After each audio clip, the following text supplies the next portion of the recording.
Hi friends, how are you?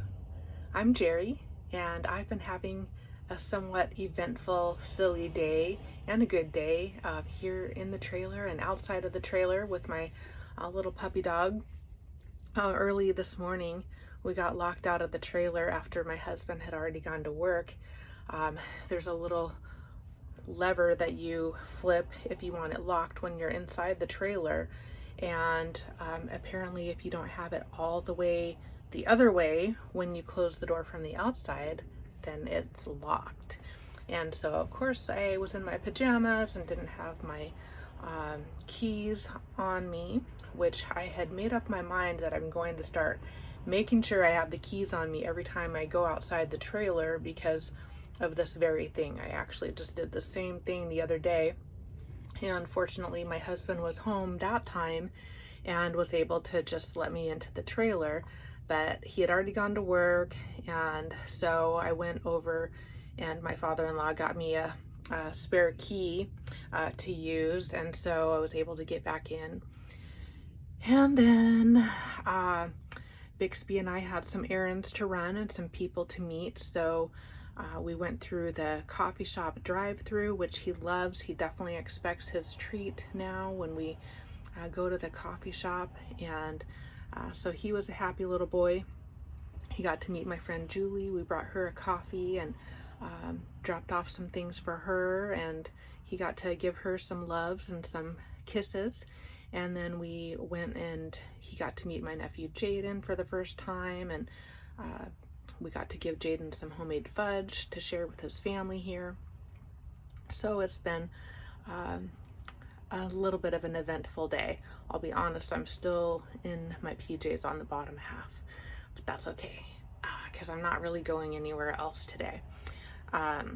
So I felt sort of inspired to start writing a children's story starring Bixby, my little dog.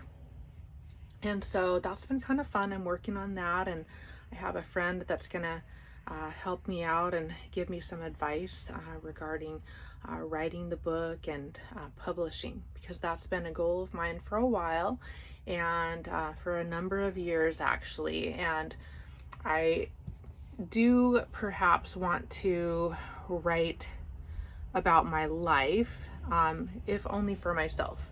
I want to translate some of my journals, and I think that it would be therapeutic, and maybe I would publish it into a book, but I'm still trying to work out how that works, because when you tell your own story, you can't help but telling other people's stories too. So I'm not quite ready for that, and I need to leave that to some more prayer.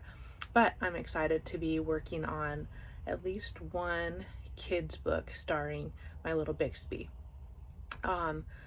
So in writing Bixby, a little story about him, I am thinking about how it matters what we say. Our words have power, and our words matter, and we need to be speaking life and love and truth into people and also into our pets. So the gist of this is that we got Bixby at a pretty young age. He was, I think, 10 weeks old when we got him, maybe 10 weeks old. And so that is definitely the youngest dog we've ever had. And he's a very sweet, loving little boy, very playful, but he's definitely in that puppy phase where he wants to be the boss, and he wants to bark, bark, bark to get his way sometimes, and he wants to chew on our fingers.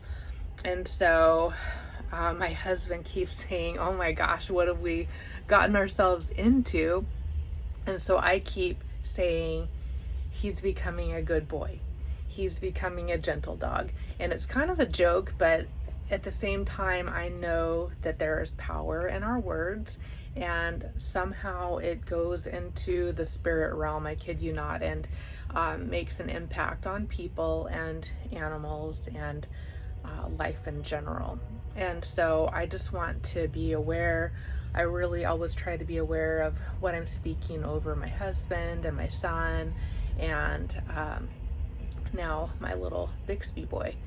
So this reminds me of the story of when Jesus is in the Garden of Gethsemane with his disciples, and he sees I think it's a fig tree, and he curses it for some reason. And then they notice when they're walking by, like in the next day or so, that little tree has totally shriveled and withered away. And so that, I'm sure, has deeper meaning than just the power of words, but I think it's a really good example of how the power of life and death is in the tongue. Just like it says in Proverbs 18:21, death and life are in the power of the tongue, and those who love it and indulge it will eat its fruit and bear the consequences of their words.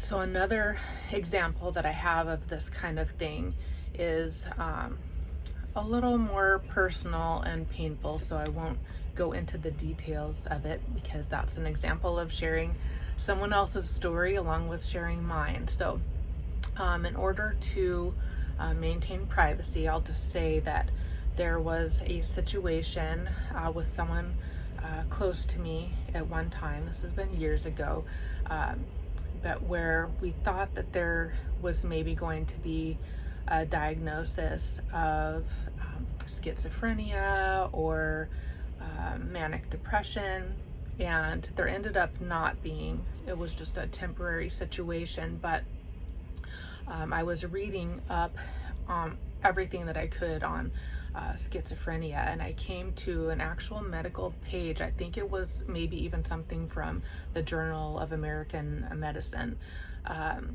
Anyway, it said that people with schizophrenia who have a person who is a support person and believes that they can heal have the best chance of overcoming and living a normal life. And wow, that struck me really hard, because I thought there is an example of medicine and faith combining forces, and just the power of believing in someone and speaking positivity over them is really, really powerful. So we need to be careful what we're saying, and we need to be careful about giving into that spirit of fear and the spirit of negativity, and just make yourself do it. Make yourself speak life, make yourself speak love, make yourself speak positively. And you may have noticed, if you have a significant other or if you have children, especially when you say something positive to them, it's like they just light up. And then sometimes if you say something negative, you can just see them wither like that fig tree. So that's just something that's really important to me, and something that I like to keep in mind all the time, and really, stop myself from getting into negative talk or negative thoughts, because I don't want to give power to that. I also found a quote. It's from a song about doing just that thing, about speaking life, from Toby Mac. And it says, "Hope will fall like rain when you speak life with the words you say." So I just want to encourage you to speak life and speak love, and to speak the truth in love to yourself and to your loved ones and the people around you, and even to your sweet little fur family. And I hope you have a good day, and I love you, and I will talk to you next time.